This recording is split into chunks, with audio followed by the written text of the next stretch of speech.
'Tis the season to be jolly, unless your name is Anthony Albanese.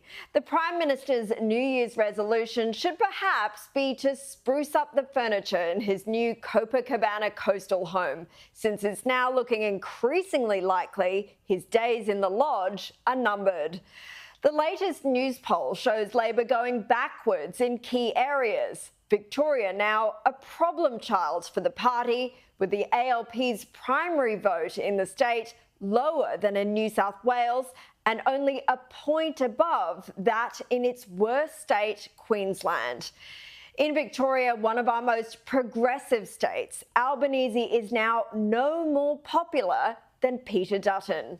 The Prime Minister's other trouble spot is New South Wales, where the Coalition's primary vote has lifted to 40%. The 35 to 49-year-old demographic has also turned against Labor in the past 6 months. Not surprising, given they're the ones most likely to have families and mortgages and struggle with interest rates. As the Australian's political editor Simon Benson writes today, any pollster will tell you that it is this group that decides elections.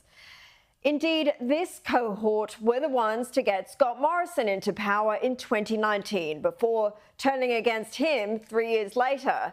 The polls do still show an even split between Labor and the Coalition after preferences, but at this juncture, minority government appears to be the best outcome Labor can hope for at the next election. And if history is any guide, minority governments do not bode well for either Labor or its leaders who secure them. A news poll from earlier this month found Albanese was considered by voters the weakest Prime Minister in decades, while Dutton scored the highest of any opposition leader in more than a decade.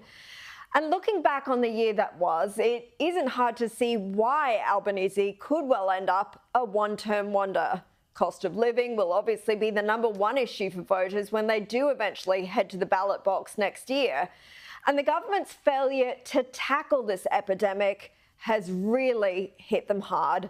Labor has remained stubbornly wedded to costly and unreliable renewable energy and a radical green ideology that's left Australians struggling to pay their power bills, let alone $275 a year better off we were promised before the last election.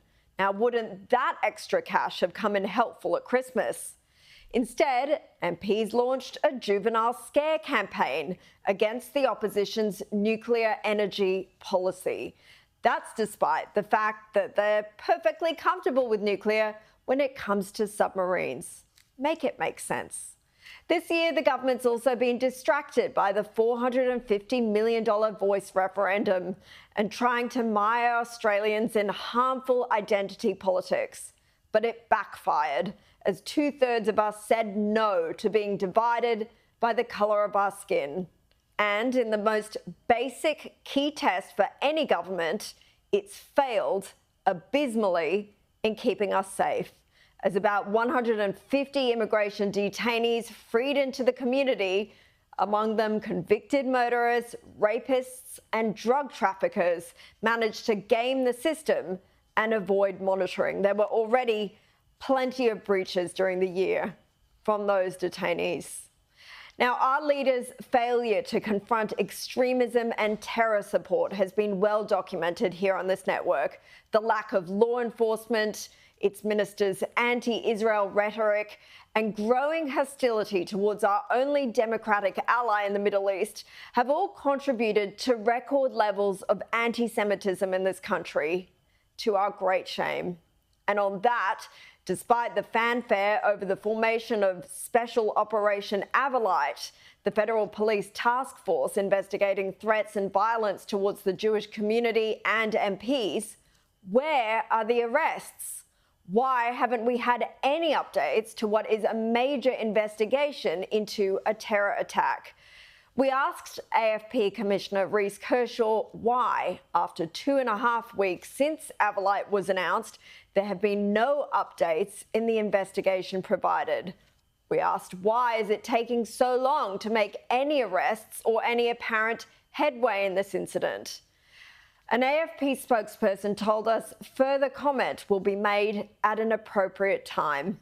In other words, these alleged terrorists are still out there, and the public has no idea when or if they may strike again.